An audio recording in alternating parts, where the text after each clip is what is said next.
కాదు క్లియర్గా ఇక్కడ గూఢచర్యం వ్యవహరించినటువంటి అంశంలో అరెస్ట్ చేసి ఎన్ఐఏ జాతీయ దర్యాప్తు సంస్థ విచారించింది. తర్వాత సన్నీ యాదవ్ సంబంధించిన అప్డేట్స్ ఏంటి అనేది ఇప్పటివరకు ఇంకా పూర్తి స్థాయిలో క్లారిటీగా తెలియట్లేదు. అయితే దీనికి సంబంధించి నా అన్వేష్కు అనేక డౌట్లు వచ్చాయి. అన్వేష్ మరొక వీడియో రిలీజ్ చేశాడు.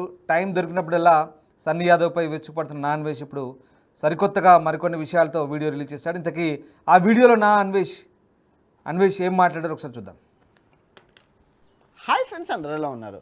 మన భయ్యా సన్నీ యాదవ్ మిస్ అయ్యి 14 రోజులైంది. అతిపతి లేదు. సో మన సబ్స్క్రైబర్స్ 4 ప్రధాన అనుమానాలు అయితే పంపించారు.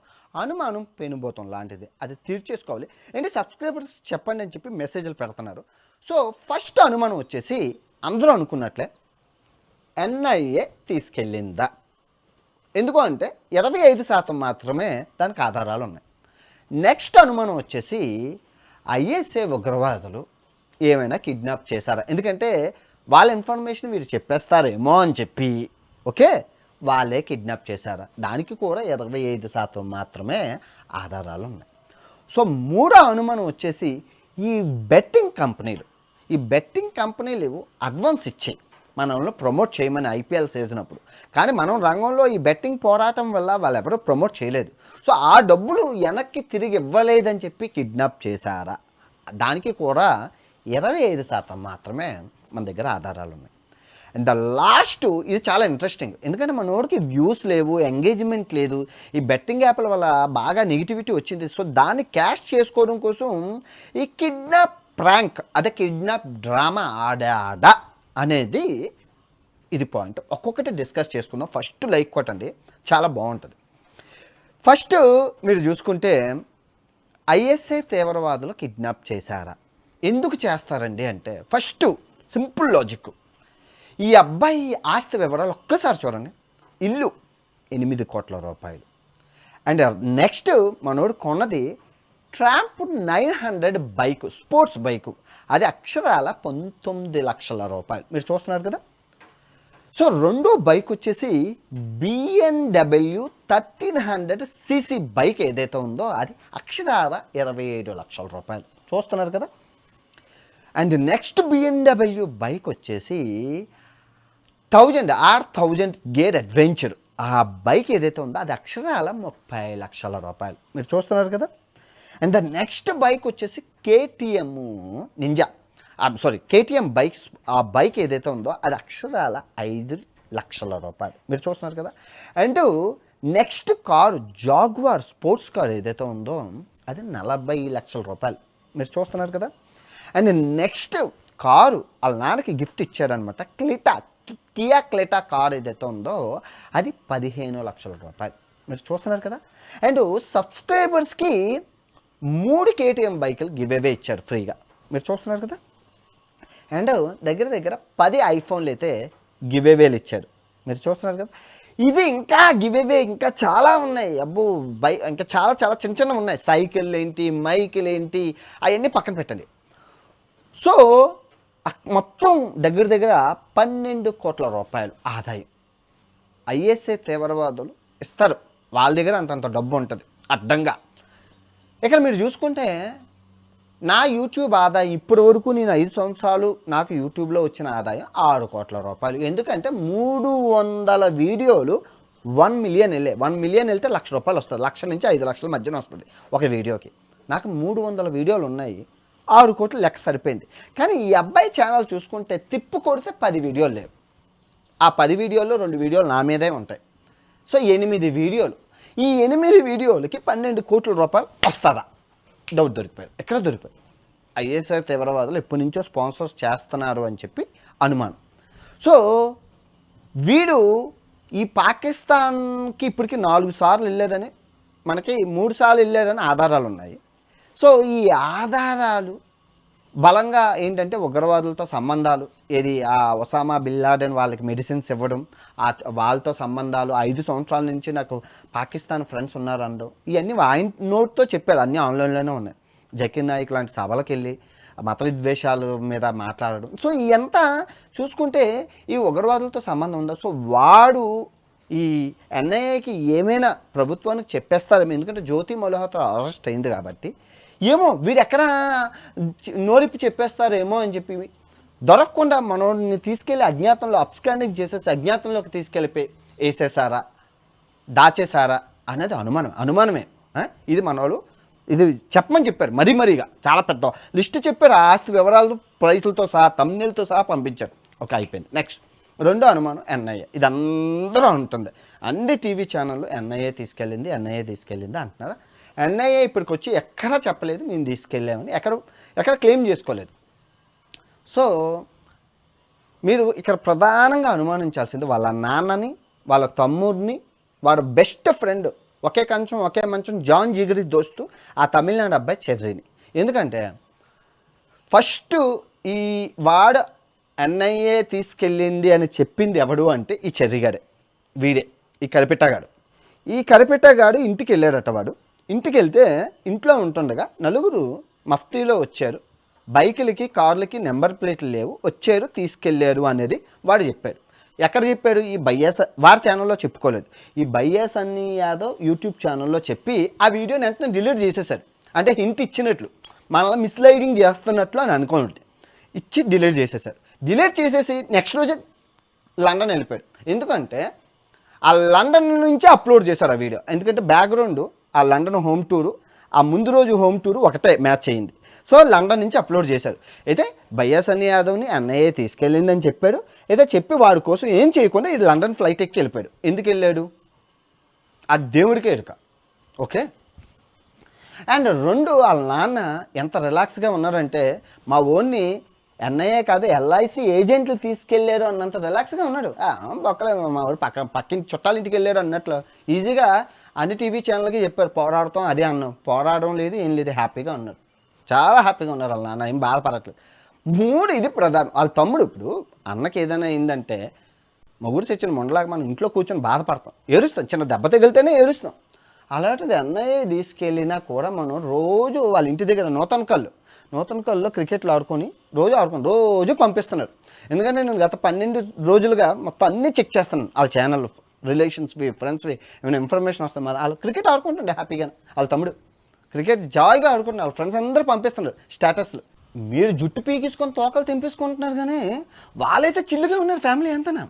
కానీ ఆ 25 ఛాన్సెస్ ఏదైతే ఉన్నాయో అన్నయ్య తీసుకెళ్ళడానికి మనోడు 4 సార్లు పాకిస్తాన్ వెళ్ళారు అనడానికి, అది వెళ్ళి దాచినందుకు గాను. తర్వాత మేడం మెన్ అని చెప్పి ఒక ఆమె ఉంది, ఆ జ్యోతి మల్హోత్రా కాదు, పాకిస్తాన్ ట్రావెలింగ్ ఏజెంట్ అనమాట. ఆ ట్రావెలింగ్ ఏజెంట్కి ఐఎస్ఐ తీవ్రవాదులు ఇచ్చిన టాస్క్ ఏదైతే ఉందో, నువ్వు ఇండియాలో ఉన్న ఆ ట్రావెలర్స్ని మన గ్రూప్లోకి తీసుకొని మన స్లీపింగ్ సెల్స్ కింద మార్చాలి అని. సో ఆ భాగంగానే ఒక 10 మందిని అయితే మార్చారు. ఆల్రెడీ మన పోలీసులో పట్టుకున్నారు, ఎన్ఐఏ పోలీసులో పట్టుకున్నారు. కానీ మిగతా పీపుల్ ఎవరు అనేది ఆధారాలు ఉన్నాయి. మనోడు కూడా బైక్లో వెళ్తూ నాకు ఒక అమ్మాయి హెల్ప్ చేస్తే అయిపోతుంది పని అన్నారు. అది పాకిస్తాన్లో ఉన్న ఈ మేడం ఎన్నా లేదు జ్యోతి మల్హోత్రానా అనేది ఎన్ఐఏ ఒకవేళ తీసుకెళ్తే కనుక ఎన్ఐఏ తెలుసుకునేది. ఎందుకంటే 14 రోజులు అయింది, ఎట్టు అతిపతి గోత్రం ఏం లేదు, అసలు ఇన్ఫర్మేషన్ అనేది మనకు లేదు. సో అది ఒక ఎన్ఐఏ తీసుకెళ్తే వాళ్ళే కొన్ని రోజులకి డేటా అంతా చెక్ చేసి చెప్తారు, అది పక్కన పెట్టండి. సో 3 మీరు చూసుకుంటే ఈ బెట్టింగ్ కంపెనీలు ఏవైతే ఉన్నాయో, ఫర్ ఎగ్జాంపుల్ అండి, నాకు ఇల్లు కనబడుతున్న ఇల్లు కట్టమని చెప్పి ఒక ఆయన 2 కోట్లు ఇచ్చారండి. నాకు అవ్వలేదు, నాకు అమెరికాలో జాబ్ వచ్చింది, నేను వెళ్ళిపోతున్నాను. ఇప్పుడు ఆ 2 కోట్లు వెనక్కి ఇవ్వాలా, నేను ఉంచుకోవాలా? వెనక్కి ఇవ్వాలి కాబట్టి, ఎందుకంటే అడ్వాన్స్ ఇచ్చారు కాబట్టి, రైట్. సేమ్ అలాగే ఇప్పుడు బెట్టింగ్ యాప్లో ప్రమోట్ చేయమని ఐపీఎల్ సీజన్ అప్పుడు ముందుగానే అడ్వాన్స్ వస్తుంది. అడ్వాన్సు మన బెట్టింగ్ యాప్ కంపెనీలు ఏవైతే ఉన్నాయో ఆ అడ్వాన్స్ ఇస్తారు. మీరు చూసుకుంటే పాకిస్తాను ఆయన అక్టోబర్లో వెళ్ళేటప్పుడు ఇక్కడ డఫా బెట్ అని ఉంది, డఫా బెట్ కాదు, బిర్యానీ బెట్ అని. ఈ బిఏటి బెట్ అంటే బెట్టింగ్ కంపెనీస్ అనమాట. మీరు చూసుకుంటే బిఏటి బ్యాట్ అని చెప్పి డఫా bat, Kepha bat, లాఫా bat, Jaffa bat అని చెప్పి బోల్డ్ ఆన్లైన్లో బ్యాట్ అని ఉంటుంది, షార్ట్ కట్ అనమాట, ఆన్లైన్లో షార్ట్ కట్. సో వాడు టీషర్ట్ మీద ఇక్కడ హెల్మెట్ మీద బండి మీద వాడి ఫ్రెండ్కి అన్ని పెట్టుకొని వెళ్ళాడు. అంటే అదేది శ్రీరాముడి పేరు ఇండియా కాదు కదా, ఆడు పెట్టుకోవాల్సింది ఇండియా కాకుండా బిర్యానీ బెట్ అని పెట్టుకున్నాడు. ఆ బిర్యానీ బెట్ అనేది ఒక బెట్టింగ్ కంపెనీ. సో ఆ బెట్టింగ్ కంపెనీకి అడ్వాన్స్ స్పాన్సర్షిప్ ఈ పాకిస్తాన్ వాటికి ఈ పాకిస్తాన్ బెట్టింగ్ కంపెనీ అయ్యి ఉండొచ్చు. స్పాన్సర్షిప్ చేసితే ఓకే, ఆ స్పాన్సర్షిప్ మనోడు ఎక్కడ ప్రమోట్ చేయలేదు బెట్టింగ్ అనేది. ఎందుకంటే మనం రంగంలోకి దిగాం, ఐపీఎల్ సీజన్ అప్పుడు అది అవ్వలేదు, మొత్తం కొలాప్స్ అయిపోయింది. అసలు బెట్టింగ్ మనం మార్చి నుంచి స్టార్ట్ చేసాం, మనోడు వెళ్ళింది మార్చిలోని. సో ఈ మొత్తం కొలాప్స్ అయిపోయింది. సో ఈ బెట్టింగ్ అడ్వాన్స్ తిరిగి ఇవ్వమని ఈ బెట్టింగ్ కంపెనీ వాళ్ళు బెదిరించి కిడ్నాప్ చేశారా లేదా తీసుకెళ్లారా అనేది కూడా అనుమానం. ఎందుకంటే ఈ మనోడు బెట్టింగ్ కంపెనీలతో దగ్గర దగ్గర 20 బెట్టింగ్ కంపెనీలతో టైఅప్లు ఉన్నాయి. సో వాళ్ళు ఎవరో కూడా తెలియదు, ఉగ్రవాదులకు సంబంధించిన వాళ్ళు ఎవరో మేము బెట్టింగ్ కంపెనీలు ఏమైనా తీసుకెళ్ళాయా అనేది ప్రధాన అనుమానం. 4 లాస్ట్ బట్ నాట్ లిస్ట్. ఎందుకంటే మనోడికి గడిచిన 3 సంవత్సరాల నుంచి ఒక్క వీడియో కూడా 1 మిలియన్ పోయిన దాఖలాలే. అమెరికాలో తిరిగాడు, అక్కడ తిరిగాడు, ఇక్కడ తిరిగాడు, కానీ అసలు వ్యూస్ అనేది లేవు. యాక్చువల్గా పాకిస్తాన్ వెళ్తే 1 మిలియన్ వెళ్ళిపోలే, పాకిస్తాన్ వెళ్ళినా కూడా 1 మిలియన్ వెళ్ళలేదు, 1-2 లక్షలు అయిపోయారు. పాకిస్తాన్ మామూలుగా మనం బార్డర్కి వెళ్తున్నామంటే 40 లక్షలు 50 లక్షల మంది చూస్తారు. ఇది ఆ పాకిస్తాన్ బార్డర్ కత్తార్పూర్ కారిడార్ అని చెప్పి ఏ యూట్యూబర్ పెట్టినా మినిమం 50 లక్షల మంది చూస్తారు. కానీ రియల్గా మనోడు బైక్ మీద పాకిస్తాన్ వెళ్ళినా కూడా 2 లక్షలు. ఆ తీవ్ర మనస్తాపానికి గురయ్యి ఈ కిడ్నాప్ ప్రాంక్ ఏమైనా చేశారా అది కూడా అయ్యి ఉండొచ్చు. ఎందుకంటే మీడియా అరుస్తుంది అలా ఎంగేజ్మెంట్, ప్రతి ఒక్కరు యూట్యూబ్ వీడియోలు చేస్తారు, ఎంగేజ్మెంట్ వస్తుంది. ఆ తర్వాత ఏం అవ్వలేదని నాకు యాక్సిడెంట్ అయింది ఏదో అని బయటకు వచ్చి చెప్పుకోవచ్చు, అది కూడా అయ్యి ఉండొచ్చు. మీకు అర్థమైందా? ఇవన్నీ పక్కన పెట్టండి, అది కదండి 2020లోని ఈ అబ్బాయి మా అమ్మకి గాజులు కొన్నాను, మా నాన్నకి కారు కొన్నాను, మా తమ్ముడికి బైక్ కొన్నాను అని చెప్పి బెట్టింగ్ యాప్లో ప్రమోట్ చేసేటప్పుడు నేను నోరు కుక్కలాగా అరిచానండి. నేను చిన్న యూట్యూబ్ని 2020లో ప్రజలందరూ నన్ను తిట్టారు, కానీ అబ్బాయిని ఏమి అనలేదండి. మీరు అనుంటే అబ్బాయి ఇంతవరకు వచ్చేవాడు కాదు. ఒక మనిషి చెప్పినప్పుడు అరే ఎంతైనా ఉండొచ్చు, ఫ్యాన్ ఉండొచ్చు, హీరో ఎంత పెద్దైనా అయి ఉండొచ్చు, తప్పు చేసినప్పుడు తప్పు అని చెప్పాలండి. తప్పు అని చెప్తే సమాజం బాగుపడుతుంది. అండ్ 2 నేను 2022లో కూడా చెప్పాను. అప్పుడు చెప్పినప్పుడు కూడా మీరు నన్ను ఎదవన్నా అన్నారు, కానీ అబ్బాయిని అనలేదు. 2024లో 41 వీడియోలు చేశాను. తొండ ముదిరి ఓసరవిల్లు అయిందయ్యా, దొంగ నా కొడుకు అయిపోయాడయ్యా, కొన్ని కోట్ల ఆస్తి సంపాదిస్తున్నాడు అయిందయ్యా, దయచేసి ఆపండి అయ్యా, ఎవరైనా రెస్పాండ్ అవ్వండి అయ్యా అంటే మళ్ళీ నన్ను ఎదవా, నేను బూతులు తిట్లేనా అన్నారే కానీ వాడు ఎదవా అని ఏ ఒక్కడు అనలేదు. 2025 ఇంతవరకు తీసుకొచ్చారు. సో ఒక ఎదవని పెంచి పోషించి ఫాలోవర్స్ ఇచ్చి గివే ఆడికి కమెంట్లు చేసి మా అన్న తోపు దమ్ముంటే ఆపని మెసేజ్లు చేసి వాడిని ఎదవలా తయారు చేసింది ఫస్ట్ మీరే.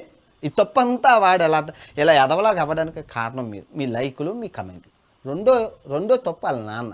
ఎరా నాన్న ఇంత ఆస్తి మనం నేను చూస్తే గోలీమాతలు అమ్ముకునే సారడేను, అనాసీను, క్లోరిన్ ఇదైతే క్రోసిన్ ట్యాబ్లెట్లు అమ్ముకునే ఉండరా, పారాసిటమాల్ ట్యాబ్లెట్లు. మనకి 12 కోట్ల ఆస్తి వచ్చిందంటే ఊళ్ళో ఉన్న నూతన కొల్లోళ్ళు కూడా అడుగుతారు ఇంత ఆస్తి ఎక్కడి నుంచి వచ్చిందని. ఏం చేస్తున్నావురా, నీకు ఎక్కడి నుంచి వస్తుందిరని ఒక్కరోజైనా వాళ్ళ నాన్న అడిగి ఉంటే ఇంతవరకు తండ్రి తప్పు తప్పల్లా. వాళ్ళ నాన్నగారు ఎవరైతే ఉన్నారో రవీంద్ర బన్నీ యాదవ్ ఆయనదే తప్పు. వీళ్ళ తమ్ముడు కూడా ప్రమోట్ చేశారు, కళ్యాణ్ యాదవ్ కూడా, వీడు కూడా అమ్మో చాలా బెట్టింగ్ యాప్లు చేశారు. తప్పు నాన్న అని తల్లిదండ్రులు చెప్పాలి. తల్లిదండ్రులు చెప్పకపోతే ఇలా అవుతుంది. ఎనీవే ఈ వీడియో ఎంతటితో సమాప్తం. మళ్ళీ తిరిగి ఏమైనా అప్డేట్ వస్తే అబ్బాయి గురించి చెప్తాను. జనాలు పిచ్చిగా మెసేజ్లు చేస్తున్నారు, అన్న ఏమైంది ఏమవుతుంది నాకేమైనా తెలియదు, మీరే చెప్పాలి. నేనైతే ఆన్లైన్లో ఇన్ఫర్మేషన్ అంతా మొత్తం అబ్బాయి అప్డేట్స్ అన్నీ చూస్తున్నాను. ఎక్కడ అప్డేట్ ఆన్లైన్లో ఎక్కడ అప్డేట్ లేదు అబ్బాయిది ఎక్కడ ఆన్లైన్లో అప్డేట్ లేదు. ఏ ఇన్ఫర్మేషన్ తెలియదు. ఏ ఉగ్రవాద సంస్థలు కానీ ఏ ఏజెన్సీలు కానీ మేము వాళ్ళని కిడ్నాప్ చేసాము 14 రోజులు మేమే తీసుకెళ్ళామని ఎటువంటి క్లెయిమ్ చేసుకోలేదు, ఎటువంటి ఇన్ఫర్మేషన్